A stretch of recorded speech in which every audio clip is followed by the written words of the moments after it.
सुंदरी जिंदगी ने बड़ी बुरी जगह पे लाके फंसा दिया है मुझे। एक तरफ मोहब्बत है तो दूसरी तरफ भाई, दोस्त।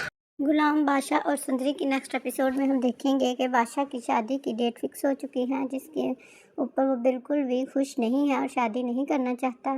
जिस पर बादशाह की माँ जो है वो उसकी फुप्पो को आकर गुस्से होती है और उसको कहती है कि वो बादशाह को अपनी ज़ुबान में समझा दे कि वो इस शादी के लिए दिल से राज़ी हो जाए, क्योंकि वो अपनी नाकाम मोहब्बत को हासिल करने में कामयाब नहीं हो सकता और ना ही वो कभी उसको मिलेगी।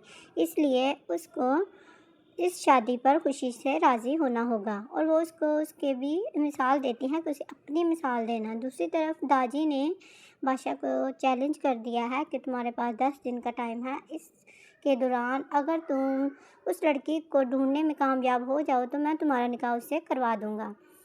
लेकिन बादशाह की माँ को भी ये कबूल नहीं है। वो अपनी दुल्हन उसको ही बनाना चाहती है जहाँ पर उसकी मंगनी हुई है, क्योंकि वो उसके भाई की बेटी है और वो उसको हर सूरत उस पर राज़ी करना चाहती है। दूसरी तरफ दादी ने गुलाम को कहा है कि वो सुंदरी को और अपनी माँ को लेकर यहाँ से कहीं दूर चला जाए।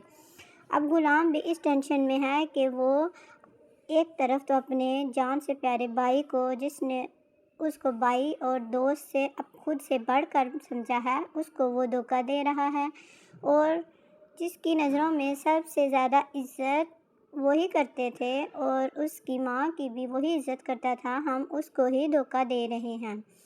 मगर वो मजबूर होता है और वो बहुत परेशान होता है कि आखिर वो क्या करे, क्योंकि एक तरफ उसकी मोहब्बत है और दूसरी तरफ उसका भाई और उसका दोस्त है। वो इस टेंशन में होता है कि अब वो किस को बचाए और किस को छोड़े, क्योंकि एक को हल करने की सूरत में दूसरे रिश्ते को उसको छोड़ना होगा। मगर जब वो फ़ोन कॉल करता है डॉक्टर के नंबर पर तो वो सुंदरी उठाती है, तो वो परेशान होता है कि सुंदरी के पास मोबाइल डॉक्टर का कहाँ से आ गया, क्योंकि उसके पास तो ये मोबाइल नहीं था।